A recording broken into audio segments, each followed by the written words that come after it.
My name is Sheila Jackson Lee. I represent the 18th Congressional District and serve as a senior member of the Homeland Security Committee. I'm delighted that the delegation chair of a returning delegation from Nigeria, Congressman Steve Stockman, joins me today. We have just landed on an emergency 4-day turnaround to Nigeria, from Washington to Nigeria, back to Houston, and then back to Washington, D.C. Let me acknowledge friends that have come for this important issue. Denise Fitzgerald Ajay, thank you so very much for your presence. Reverend Daniel Imo, thank you. And Mr. Yukapabi Ojo, UK, thank you. Ms. Ama Love, who represents the African community, we thank you so very much. And Terry Stringer, who represents InSource Global. And we would ask you all to join us here. We're expecting the governor and deputy speaker soon to arrive. We'll ask them to join us. We'd ask you all to join us here at the podium. We are delighted that members of the Nigerian community were behind us, please.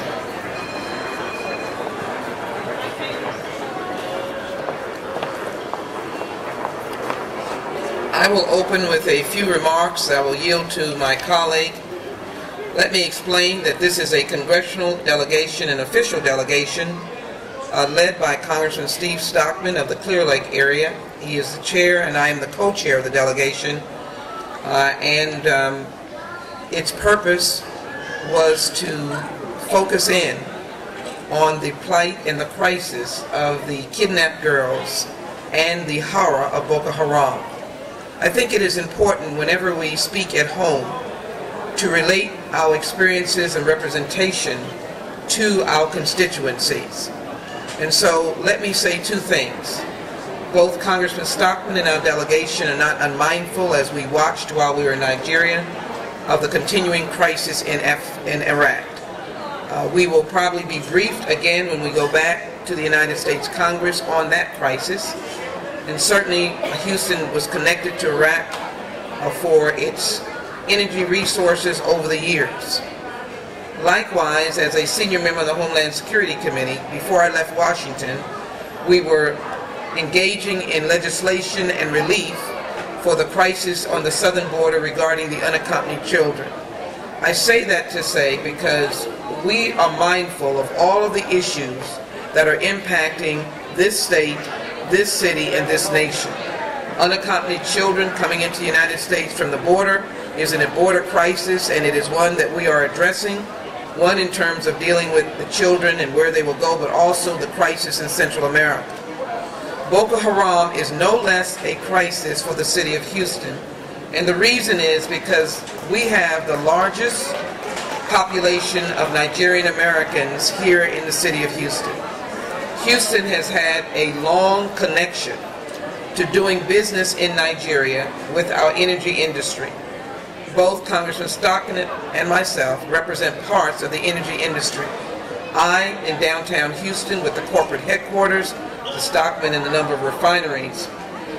That sensitivity pushed us, along with the humanitarian crisis, for the first time in our historical recollection, 276 girls were snatched out of a school by thuggish terrorists. We tried to review the historical perspective and conflicts around the world, and we could not find an instance where young girls were snatched away from their boarding school.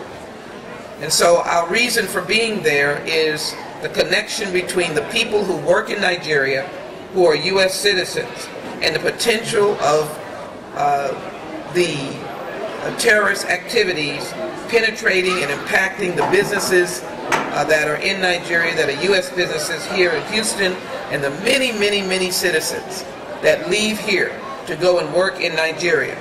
It is a reason for our purpose in going there. So I will share a few comments, and I ask my colleague to come to explain to you the horror of what we saw. First of all, I think it is important to use the anecdote to remind everyone that just a few years ago, we were not very experienced in what the Taliban was. But tragically, on September 11th, 2001, the Taliban, through the terrorist acts of Al-Qaeda, took over 1,000+ lives of American citizens. Most people have never heard of Boko Haram. Boko Haram is lethal. It is attacking soft targets, educational institutions, government institutions, places of worship, residential enclaves, and it is continuously kidnapping citizens of other countries. On the very day that the girls were kidnapped, Boko Haram, in the city of Abuja where we were, placed a bomb 5 miles east of Abuja, killing more than 70 and wounding more than 150 persons in the very same place that we were staying for a short period of time. In addition, they have kidnapped French citizens who have just been released for $5 million. I don't want that to be an American citizen. And so we thought it was extremely important to go and to confront this crisis, to try to be of help, to get these girls back. Because these girls could be any girls around the world, but more importantly, for those of us who love our children, who send our children off to the schools of Houston, we cannot imagine the horror of being told that a whole school had been kidnapped by thuggish terrorists. That is what Boko Haram is. They're terrorists as defined by the United States and other countries around the world. There is a committed effort by France, Britain, the United States, and we call upon a strong effort to be reignited by the federal government of Nigeria. We want to thank President Obama for the initial resources of FBI agents and various military resources. These are training resources. These are capacity resources to be able to help the military of Nigeria to be part of the solution, along with their law enforcement, which is at this point finding it very difficult to be able to organize themselves to safely and securely get the girls. Let me make these final points as I yield to Congressman Stockman. You simply have to sit down and listen to the horror stories of which we heard. First, there was the father of Dorcas, who is still missing. He took off after the girls. Once the military failed, the police failed. He took off with bow and arrow, knives and sticks. And as he fled, or not fled, but as he ran 50 miles to the bush, to the forest, and was prepared to try and go after, the villagers who were there told him that his life would be immediately taken and then he could not find his daughter. Mind you, I said, bow and arrows, sticks, and knives. Boko Haram has AK-47s and have massive weaponry that they have been receiving from the Sahel region all along North Africa. Silence is not an option. As a member of the Homeland Security Committee, silence is not an option regarding Boko Haram. And I am grateful for the airport services, but I say to the media here in Houston, silence is not an option. When information comes from a delegation that has traveled with great difficulty in faraway places in a very short period of time, because we understood the crisis that Boko Haram represents.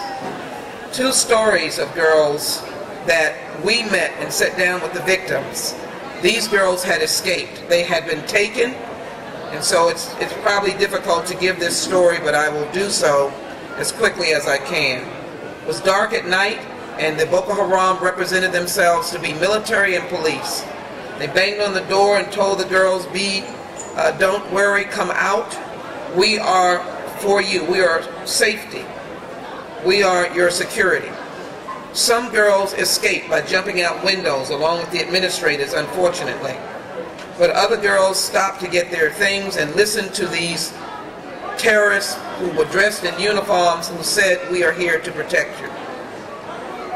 Notice was given to the authorities that they thought there was going to be an attack, but this is where the U.S. can be very helpful in preparing and training the Nigerian to be able to continue to work. The Nigerian people care. And we came as their friend, not as their condemners. We are their friends, and we wanted to do that. But these girls were then taken away. Can you imagine this large number in the dark of night? They were stealing trucks in order to put the girls on. Some trucks broke down. And they finally got themselves going about 4:30 in the morning. The attack started at 3 a.m. And it was a brutal experience for these girls, because they said you either come or you die right here. They asked the girls where the boys were. The boys do not board. They go home, because any boy that was there would have been shot dead immediately.